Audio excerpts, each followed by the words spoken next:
وایي که له مچۍ سره وګرځې نو د شاتو کندو به در وښیي، خو که له مچ سره وګرځېدلې نو کثافات او چټلي به در وښیي. دا ربط لري زموږ او ستاسې ملګرو ته. که چېرې ښه ملګري ولرو، له ښو خلکو سره وګرځو، له ښو خلکو سره ناسته ولاړه ولرو، نو هماغه ده چې موږ او تاسې به هم ښه اوسو، هم به پرمختګ وکړو. زموږ او ستاسې په بریا او پرمختګ کې به زموږ د ملګرو ونډه هم پرته له شکه چې حتمي ده. او که خدای مه کړه له بدو کسانو سره وګرځو، بدو کسانو سره ناسته ولاړه راشه درشه ولرو، نو موږ او تاسې به هم خدای مه کړه د هغوی په قطار کې راځو. وایي که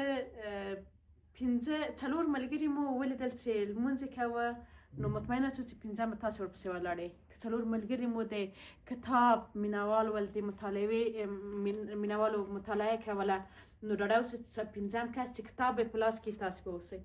خو که خدای مې کړه وموندل چې څلور ملګري مو سګرټ یې په لاس کې وه، سګرټ یې څکوه یا نشه یي توکو څخه استفاده کوله، نو ډاډه اوسئ چې پنځم به هم تاسې اوسئ.